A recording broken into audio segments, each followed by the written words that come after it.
সিয়াম বা রোজা ইসলামের একটি গুরুত্বপূর্ণ স্তম্ভ, কিন্তু আমরা কি কখনো ভেবে দেখেছি কুরআনের দৃষ্টিতে সিয়ামের প্রকৃত উদ্দেশ্য কি?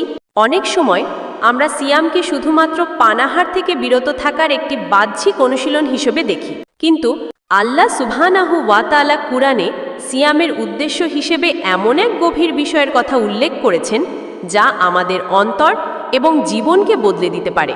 আজ আমরা কুরআনের আয়াতের আলোকে সিয়ামের সেই গভীর অর্থ অনুসন্ধানের চেষ্টা করব।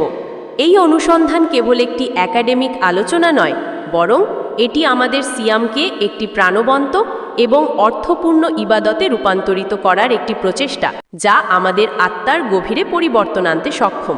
আল্লাহ সুবহানাহু ওয়া তাআলা সূরা আল বাকারার 183 নম্বর আয়াতে আল্লাহ বলেছেন, ইয়া আইয়ুহাল্লাযীনা আমানু কুতিবা আলাইকুমুস সিয়ামু কামা কুতিবা আলাল্লাযীনা মিন কাবলিকুম লাআল্লাকুম তাত্তাকুন। বাংলা অনুবাদ, হে ঈমানদারগণ, তোমাদের উপর সিয়াম নির্ধারণ করা হয়েছে যেমনি ভাবে তোমাদের পূর্ববর্তীদের উপর নির্ধারণ করা হয়েছিল, যাতে তোমরা তাকওয়া অর্জন করতে পারো। এখানে কুতিবা শব্দটি অত্যন্ত গুরুত্বপূর্ণ। অনেক মোল্লা এবং ধর্মীয় ব্যাখ্যাকারী কুতিবা মানে ফরজ বলে থাকেন, কিন্তু এটি সম্পূর্ণ ভুল। কুরআনে ফরজ একটি আলাদা শব্দ, যা ফারাদা ধাতুর থেকে এসেছে। কুতিবা মানে হলো লিখিত হয়েছে, নির্ধারিত হয়েছে বা বিধিবদ্ধ করা হয়েছে। এখানে লক্ষ্য করুন, আল্লাহ বলেছেন সিয়াম, রোজা নয়। আরবি ভাষায় সিয়াম শব্দটি এসেছে সাওম মূল ধাতু থেকে, যার অর্থ হলো সংযম, নিয়ন্ত্রণ এবং বিরত থাকা। কিন্তু এই বিরত থাকা শুধুমাত্র খাদ্য থেকে নয়, বরং সকল প্রকার অন্যায় এবং পাপ কাজ থেকে। সূরা মারিয়ামের 26 নম্বর আয়াতে আল্লাহ মারিয়াম আলাইহিস সালামকে বলেছিলেন, ইন্নী নাজারতু লির রহমানি সাওমান, অর্থাৎ আমি দয়াময়ের জন্য সাওম বা নীরবতার মানত করেছি। এখানে সাওম মানে কথা না বলা, খাবার না খাওয়া নয়। সিয়ামের উদ্দেশ্য, আল্লাহ বলছেন লাআল্লাকুম তাত্তাকুন, অর্থাৎ যাতে তোমরা তাকওয়া অর্জন করতে পারো। তাহলে তাকওয়া কি? তাকওয়া মানে হলো আল্লাহ সম্পর্কে সচেতন হওয়া, তার আদেশ নিষেধ মেনে চলা এবং এমন সব কাজ থেকে বিরত থাকা যা তাকে অসন্তুষ্ট করে। তাকওয়া হলো অন্তরের একটি অবস্থা যা মানুষকে অন্যায় ও অশুদ্ধি থেকে রক্ষা করে। সিয়াম আমাদের সেই তাকওয়া অর্জনে সাহায্য করে। তখন আমাদের মধ্যে এক ধরনের আত্মনিয়ন্ত্রণ এবং আল্লাহ সচেতনতা তৈরি হয়। এই অনুশীলনটি আমাদের শেখায় কিভাবে নিজেদের প্রবৃত্তিকে নিয়ন্ত্রণ করতে হয় এবং কেবল আল্লাহর সন্তুষ্টির জন্য ত্যাগ স্বীকার করতে হয়। সুতরাং সিয়ামের মূল লক্ষ্য হল আমাদের অন্তরকে সংশোধন করা এবং আমাদেরকে মুত্তাকি বা আল্লাহ সচেতন মানুষ হিসেবে গড়ে তোলা। তখন হারাম থেকে দূরে থাকা আমাদের জন্য আরও সহজ হয়ে যায়। এই প্রশিক্ষণটি কেবল রমজান মাসের জন্য সীমাবদ্ধ থাকে না, বরং এটি আমাদের বাকি 11টি মাসের জন্য একটি আধ্যাত্মিক বর্ম তৈরি করে দেয়। সিয়ামের মাধ্যমে অর্জিত তাকওয়া আমাদের প্রতিটি পদক্ষেপে, প্রতিটি সিদ্ধান্তে আল্লাহর উপস্থিতি অনুভব করতে শেখায়, যা আমাদেরকে একজন উন্নত মানুষ হিসেবে গড়ে তোলে। 184 নম্বর আয়াতে আল্লাহ বলেছেন, আইয়ামান মাদ্দুদাত, নির্দিষ্ট কিছুদিন। এরপর বলেছেন যে অসুস্থ বা সফরে থাকবে সে অন্য দিনে এই সংখ্যা পূরণ করবে, আর যারা সক্ষম কিন্তু করতে পারবে না তারা একজন মিসকিনকে খাবার দেবে। 185 নম্বর আয়াতে এসেছে রমজান মাসের কথা। শাহরু রামাদান আল্লাজি উনজিলা ফিহিল কুরানু হুদাল লিন্নাসি ওয়া বাইনাতি মিনাল হুদা ওয়াল ফুরকান। এর অর্থ হল রমজান মাস যাতে কুরআন নাজিল হয়েছে মানুষের জন্য হিদায়েত, স্পষ্ট প্রমাণ এবং সত্য ও মিথ্যার পার্থক্যকারী হিসেবে। এই আয়াতটি স্পষ্টভাবে বলছে যে রমজান এবং সিয়ামের মূল উদ্দেশ্য হল মানুষকে কুরআনের দিকে ফিরিয়ে আনা। সিয়াম আমাদের অন্তরকে প্রস্তুত করে যেন আমরা কুরআনের হিদায়েত গ্রহণ করতে পারি এবং আল্লাহর বাণী বোঝার জন্য আরও বেশি উন্মুখ থাকে। কুরআন হলো সেই কিতাব যা মানুষকে সঠিক পথ দেখায় এবং সত্য ও মিথ্যার মধ্যে পার্থক্য করতে শেখায়। সিয়াম আমাদেরকে সেই কুরআনের শিক্ষা গ্রহণ করার এবং জীবনে বাস্তবায়ন করার জন্য আধ্যাত্মিকভাবে প্রস্তুত করে। ভেবে দেখুন, আমাদের দৈনন্দিন জীবনে আমরা কত রকমের তথ্য ও বিনোদনের মাধ্যমে নিজেদের মনকে ব্যস্ত রাখি। এই কোলাহলের মধ্যে অনেক সময় কুরআনের শান্ত ও গভীর বাণী আমাদের হৃদয় পর্যন্ত পৌঁছাতে পারে না।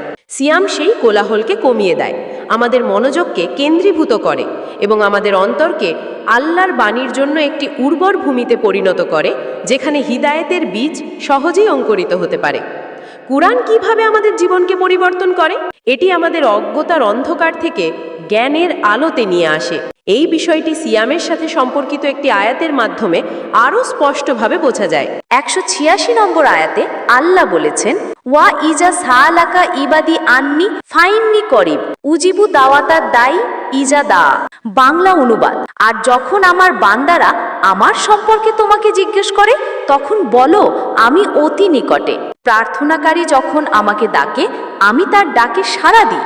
187 নম্বর আয়াতে আল্লাহ বলেন, ওয়াকুলু ওয়াসরাবু হাত্তা ইয়াতাবাইয়ানা লাকুমুল খাইতুল আবিয়াদু মিনাল খাইতিল আশওয়াদি মিনাল ফাজরি।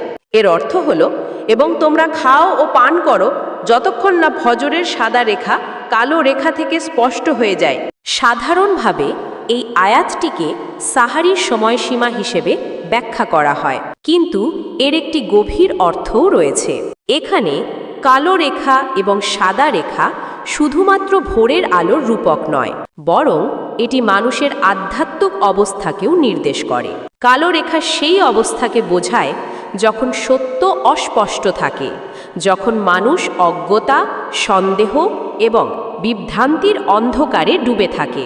আর সাদা রেখা সেই অবস্থাকে বোঝায় যখন সত্য স্পষ্ট হয়ে যায়, যখন মানুষ আল্লাহর পক্ষ থেকে আসা জ্ঞানের আলোতে সব কিছু পরিষ্কারভাবে দেখতে পায়। সিয়াম হলো সেই প্রক্রিয়া যার মাধ্যমে মানুষ এই কালো রেখার অবস্থা থেকে সাদা রেখার অবস্থায় পৌঁছাতে পারে। এই রূপান্তর সম্ভব হয় কুরআনের মাধ্যমে। কুরআনই হলো সেই আলো যা আমাদের অন্তর থেকে সকল অন্ধকার দূর করে দেয়। যেমনটি আল্লাহ সূরা ইব্রাহিমের প্রথম আয়াতে বলেছেন, কিতাবুন আনজালনাহু ইলাইকা লিতুখরিজান নাসা মিনাজ জুলুমাতি ইলান নূরি। এর অর্থ হলো, এই কিতাব আমি তোমার প্রতি নাজিল করেছি যাতে তুমি মানুষকে অন্ধকার থেকে আলোতে বের করে আনো। সুতরাং সিয়াম আমাদের সেই সুযোগ করে দেয় যাতে আমরা কুরআনের আলো দিয়ে আমাদের ভেতরের অন্ধকারকে দূর করতে পারি এবং সত্যকে স্পষ্টভাবে চিনতে শিখি। যখন আমরা সিয়াম পালন করি এবং কুরআনের সাথে আমাদের সম্পর্ক গভীর করি, তখন আমাদের সামনেই সত্য উন্মোচিত হয়, ঠিক যেমন ভোরের আলো রাতের অন্ধকারকে দূর করে দেয়। এই রূপান্তরটি শুধুমাত্র বুদ্ধিবৃত্তিক নয়, এটি একটি আত্মিক অভিজ্ঞতা। যখন আমাদের অন্তর কুরআনের আলো দ্বারা আলোকিত হয়, তখন আমাদের দৃষ্টিভঙ্গি বদলে যায়। আমরা পৃথিবীর ঘটনাগুলোকে আল্লাহর পরিকল্পনার অংশ হিসেবে দেখতে শিখি। আমাদের ভয়, উদ্বেগ এবং বিভ্রান্তিগুলো ধীরে ধীরে কেটে গিয়ে সেখানে প্রশান্তি এবং দৃঢ় বিশ্বাস প্রতিষ্ঠিত হয়। সিয়াম হলো এই আধ্যাত্মিক দৃষ্টিশক্তি অর্জন করার একটি শক্তিশালী মাধ্যম। সিয়ামের অর্থ শুধু পানাহার থেকে বিরত থাকা নয়, বরং এটি আত্মনিয়ন্ত্রণ এবং আত্মশুদ্ধির একটি ব্যাপক প্রক্রিয়া। এর মধ্যে অনর্থক কথা, ঝগড়া বিবাদ এবং সকল প্রকার পাপকাজ থেকে বিরত থাকাও অন্তর্ভুক্ত। এই বিষয়টি আমরা পূর্ববর্তী নবীদের জীবন থেকেও শিখতে পারি। সূরা মারিয়ামে মারিয়াম আলাইহাসসালাম এর ঘটনা উল্লেখ করা হয়েছে। যখন ফিরেশতারা তাকে ঈসা আলাইহিসসালামের জন্মের সুসংবাদ দিলেন এবং পরবর্তীতে তার সম্প্রদায় তাকে নিয়ে প্রশ্ন তুলল, তখন আল্লাহ তাকে একটি বিশেষ ধরনের সিয়ামের নির্দেশ দিয়েছিলেন। সূরা মারিয়ামের 26 নম্বর আয়াতে বলা হয়েছে, ইন্নী নাজারতু লিররহমানি সাওমান ফালান উকাল্লিমাল ইয়াউমা ইনসিয়ান। এর অর্থ হলো, আমি পরম করুণাময়ের জন্য সিয়ামের মানত করেছি, তাই আজ আমি কোনো মানুষের সাথে কথা বলবো না। এখানে মারিয়াম আলাইহাসসালামের সিয়াম ছিল কথা বলা থেকে বিরত থাকা। এটি ছিল তার আত্মনিয়ন্ত্রণ, ধৈর্য এবং আল্লাহর উপর পূর্ণ ভরসার এক নিদর্শন। তিনি মানুষের সাথে তর্ক না করে নিজের পবিত্রতা প্রমাণের ভার আল্লাহর উপর ছেড়ে দিয়েছিলেন।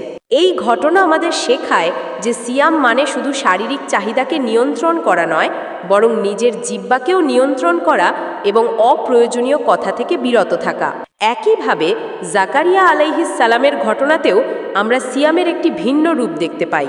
যখন তিনি আল্লাহর কাছে একজন সৎ সন্তানের জন্য দোয়া করলেন এবং আল্লাহ তার দোয়া কবুল করলেন, তখন তিনি একটি নিদর্শন চাইলেন।